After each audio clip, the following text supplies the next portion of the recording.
לשלוח לחברים הסופרים שלו חלקים ככה שיתנו חוות דעת. אז זהו, זה אילן גבוה, אז מותר להתערב בו. עכשיו, אני קיבלתי משבתא את ההתחלה בקובץ מחשב, קראתי. מיד ראיתי זו עבודה של סופר, ראיתי גם כל מיני דברים צריך לעשות שם, אבל רואים של סופר, כן? ספר מסודר, יש דמויות, עלילה, התפתחות. תשמע, זה אירוע פרטי, אתה יכול לדבר על הדברים השליליים. תתחיל עם השלילי. אני תמיד רואה את חצי הכוס המלאה. בקיצור, עכשיו, מה התפקיד של העורך בכל הסיפור הזה?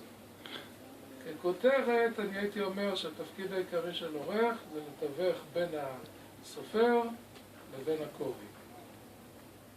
זה התפקיד העיקרי שלו. אז יש את הצד הלשוני. אז פה צריך פסיקים במקום אחר, ושם צריך נקודות, ופה יש מילה יותר מתאימה, ופה יש איזו חזרה על מילה. את הדברים שזה אולי בצד קצת יותר טכני. יש גם קצת עניינים של מהות. כן? אז סך הכל הספר ששבתא, כאמור ספר של סופר. אז לא הייתי צריך להתחיל להיכנס איתו לדיונים ארוכים, לשנות דברים מהותיים בספר, או להוסיף חלקים מהותיים בספר. מה בכל זאת יש? פה ושם יש כפילות. קרה אצל שבתא שגם מצאתי סתירה או שתיים, לא נעים. לא יכול להיות דבר כזה. אין דבר. אני לא אדם. כל אדם אחר. קורה, לסופר מותר. אני אדם מאוד עקבי, לא באמת, אתה עכשיו מוציא שם רע. אתם יודעים, אני אמרתי לקרמל, המון שלו, אני אמרתי לו, יש דברים שמותר לסופר, אבל אסור לעורך ואסור למתרגם. זאת אומרת, אולי למתרגם קצת יותר, אבל גם למתרגם נראה לי שאסור. זאת אומרת, העורך חייב באמת להקפיד שהדברים האלה... מה, אין לו לעורך זכות להגדרה עצמית, כאילו להגדיר כל עורך את עצמו? זאת אומרת, סופר יכול לכתוב איך שהוא רוצה, כן? עכשיו המול יכול לקבל את הספר, יכול שלא לקבל את הספר. הוא קיבל את הספר, כן? הוא לקח עורך. עכשיו לעורך יש את האחריות שלו.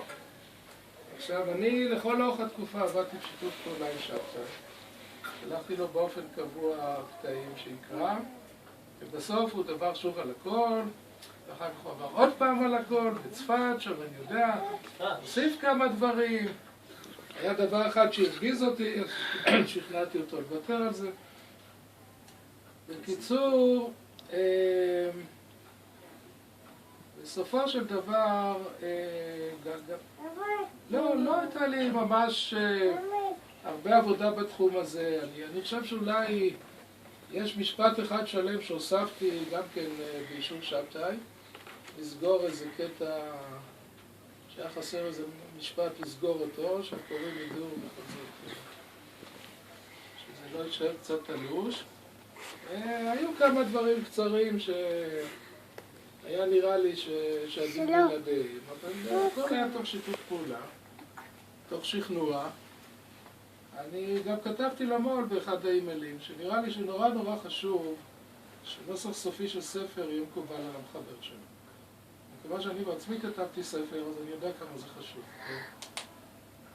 אז לכפות על סופר משהו, כן, לקצץ לו בצורה אכזרית, או הסיפור על ריימונד קרבר שהמול שלו שינה לו סוף, זה סיפור, פשוט שינה לו סוף. וכפה עליו את הסיום שלו, זה נראה לי סיפורי אימה, דברים כאלה, כן? אבל בכל זאת... מה, זה לא אימה, כי סוף סוף זה לא בן אדם שרוצחים אותו, זה סך הכל סיפור, כן? צריך להבין. לא, אבל זה דיני נפשות. אני יצירה של בן אדם, בפירוש בעיניי דיני נפשות. אני חושב במושגים שפה חלק בטח מכירים. אנשים כותבים מדם ליבם. זה נורא חשוב להם איך זה יוצא בסוף. ובאמת, אני לא העברתי את הנוסח הסופי שלי להוצאה עד שסגרתי הכל עם שבתאי. סך הכל שבתאי עם ראש פתוח, אמרתי לכם נוח לעבוד איתו. כך שסך הכל, אם היה איזה משהו קטן שאני חשבתי טיפה לקצר או לשנות, אז זה היה תוך שכנוע ושיחה באישור המחבר. אבל סך הכל אני אומר שוב, חוץ מבאמת דברים קטנים, זה הספר של שבתאי, אני רק השתדלתי שמישהו שלוקח את הספר ליד, שיהיה לו יותר ככה זמן ורצוף ונוח לקריאה. כאמור, אני רק טיווחתי, כן, כל הזכויות שמורות למחבר. זהו, רגל אחת. אני רואה שזה יצא טוב. אני מקווה. שבתאי ידאג להביא לי אחד, באיזשהו שלב. בחינם? אם זה ג'ונגל זה עד הסוף. אין בעיה. התחילה מפה האנקונדה ומפה